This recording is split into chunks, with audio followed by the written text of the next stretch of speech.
भरपूर भाज्या वापरून केलेला हा रंगीबेरंगी पौष्टिक पुलाव, तो सुद्धा कुकरच्या एका शिट्टीमध्ये. तर तुमच्या विनंतीनुसार आपण भाताचे वेगवेगळे प्रकार म्हणजे वन पॉट राईस ही सीरीज चालू केलेली आहे. ही सीरीज कंटिन्यू ठेवायची असेल, भाताचे वेगवेगळे प्रकार बघायचे असतील तर व्हिडिओला लाईक करा आणि कमेंट्समध्ये हॅशटॅग सरिताज किचन लिहा आणि हा रंगीबेरंगी पुलाव बघण्यासाठी व्हिडिओ शेवटपर्यंत बघा. नमस्कार, सरिताच्या स्वयंपाकघरात म्हणजेच आपल्या सरिताज किचन फूड अँड ब्लॉग्समध्ये आज आपण नवीन सिरीज चालू केलेली आहे. भाताचे वेगवेगळे प्रकार, ज्याला आपण वन पॉट राईस असंही म्हणू शकतो. असे प्रकार जे पटकन होतात, पोटभरीचे आहेत, अगदी डब्यामध्ये सुद्धा देता येतात. आज पहिला प्रकार आपण करतोय. तुम्हाला जर ही सिरीज अशीच कंटिन्यू करायची असेल, बघायची असेल तर कमेंटमध्ये हॅशटॅग सरिताज किचन लिहा आणि व्हिडिओला लाईक करायला विसरू नका. आज पहिल्या एपिसोडमध्ये आपण करतोय कोबी आणि बीटरूटचा पुलाव. एकदम सोपा आहे, पौष्टिक आहे, छान रंगीत तयार होतो. या बघूया की मी साहित्य काय काय घेतलंय, कशी तयारी केली आहे. इथं मी कोलम तांदूळ घेतलाय, त्यामुळे अर्धा तास भिजू दिला. तुकडा असेल तर भिजवण्याची गरज नाही. त्याचबरोबर कोबी बघा एकदम असं बारीक चिरून घेतलेला आहे आणि बीट सुद्धा साल काढून असं बारीक चिरलंय. तर ही तयारी करून घेतली आहे. बाकीचं जे काही साहित्य अगदी थोडंसं लागतं ते रेसिपी करताना सांगेनच. चला गॅसकडे वळूया. तुम्हाला कढईत करायचं असेल तरीही चालेल, फक्त पाण्याचं प्रमाण थोडं बदलतं.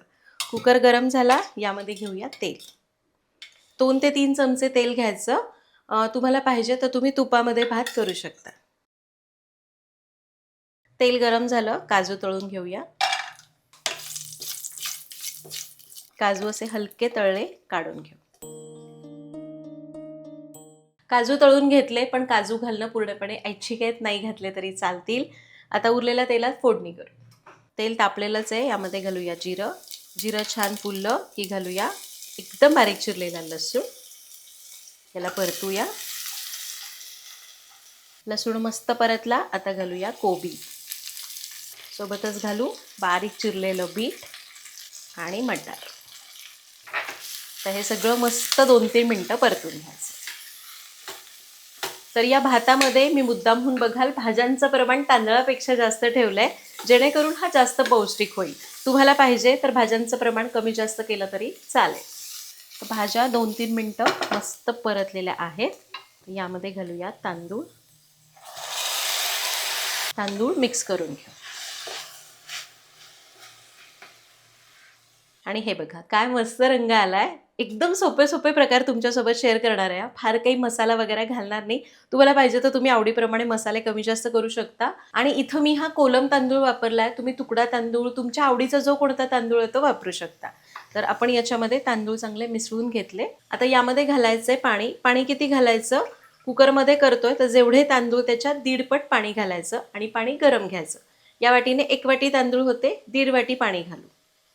आणि हां, कढईमध्ये करणार असाल तर 1 वाटीला 2 वाट्या पाणी.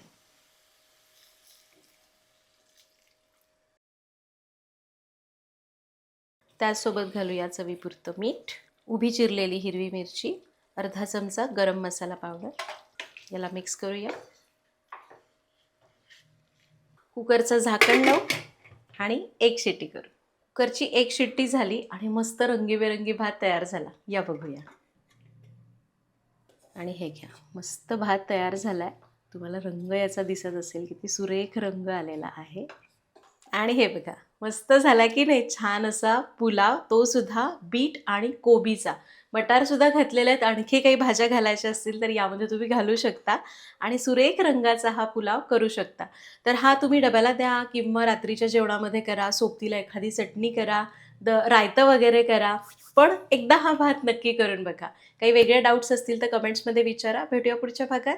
Happy cooking.